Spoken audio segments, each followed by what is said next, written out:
महाबली हनुमान जी के बारे में हम में से कौन नहीं जानता। ये तो पूरी दुनिया जानती है कि कैसे पवन पुत्र हनुमान ने राम जी का आशीर्वाद लेकर लंका को आग का गोला बना दिया और रावण वध में भी प्रभु श्री राम का साथ दिया। लेकिन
वहीं पास खड़े बालक मारुति अपने माता पिता की सारी बातें सुन रहे थे। आज तक उन्होंने अपने पिता को इतना परेशान नहीं देखा था। मन ही मन उस नादान मारुति ने निश्चय कर लिया कि अब तो उस अदृश्य पिशाच का सफाया करके ही रहेगा। अगली रात अदृश्य पिशाच ने किष्किंधा वासियों पर फिर हमला किया, लेकिन अब की बार केसरी और उनकी सेना इस पिशाच का सामना करने के लिए तैयार थे। जब अदृश्य पिशाच ने हमला करना शुरू किया तो केसरी के सैनिक भौचक्के के रह गए, क्योंकि शत्रु को तो वो तब मारते ना जब वो दिखती, लेकिन यहाँ तो शत्रु का कुछ अता पता ही नहीं था। हमले कहाँ से किस दिशा से हो रहे थे, केसरी की सेना को कुछ पता ही नहीं चल रहा था। आवेश में आकर केसरी ने उस अदृश्य पिशाच को ललकारा। अरे ओ कायर पिशाच, क्यों माया की आड़ में छुपकर वानरों पर हमला कर रही हो?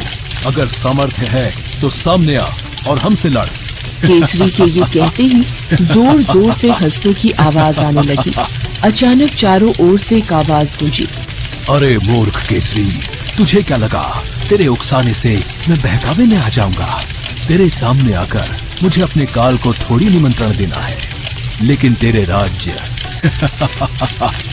उसे तो मैं पूरी तरह बर्बाद कर दूंगा। उस पिशाच की ऐसी बातें सुनकर केसरी ने बहुत जोर की दहाड़ मारी और चारों ओर अपनी गदा घुमाई। केसरी के इस बर्ताव से क्रोधित होकर उस अदृश्य पिशाच ने आग का गोला केसरी की ओर फेंक दिया। उस आग के गोले के लगने से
के सैनिकों के साथ वानरों के घरों की सुरक्षा कर रहा था। अचानक उस अदृश्य पिशाच ने फिर से गांव पर हमले करना शुरू कर दिया। चारों तरफ आग ही आग थी।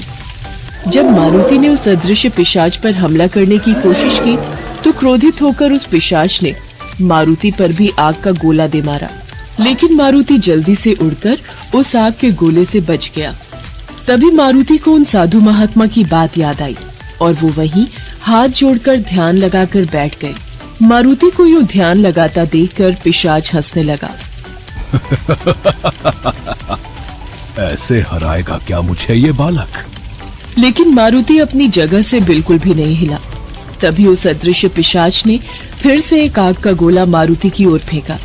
वो आग का गोला मारुति पर लगने ही वाला था कि तभी मारुति के अंदर से प्रकाश से भरी 2 रस्सियां निकली और उस आग के गोले को नष्ट करते हुए उन दोनों रस्सियों ने उस अदृश्य पिशाच को जकड़ लिया। रस्सियों द्वारा जकड़े जाते ही वो अदृश्य पिशाच लोगों को देखने लगा। असंभव, ये नहीं हो सकता। मुझे तो अदृश्य होने का वरदान प्राप्त था। ए बालक, तूने ऐसा कैसे किया? अहंकार में चूर होने के बाद वरदान भी श्राप में बदल जाता है। तेरी अंतरात्मा दूषित हो गई थी, इसीलिए पवित्र और शांत अंतरात्मा ही तेरे इस वरदान का नाश कर सकती थी। तो अब आया समझ में। मारुति ने उस पिशाच को अपनी गदा से वहीं भस्म कर दिया। वहां मौजूद सभी किष्किंधा के वानरों और सैनिकों ने मारुति की जय जयकार करना शुरू कर दी। इस बारे में जब केसरी को पता चला तो उन्होंने मारुति को हृदय से लगा लिया और उन्हें अपने पुत्र पर बहुत गर्व हुआ। तो ऐसे थे हमारे महाबली हनुमान, जिनका मन और अंतरात्मा समुद्र की तरह शांत थे, लेकिन उनकी बुद्धि और उनका बल वायु से भी तेज।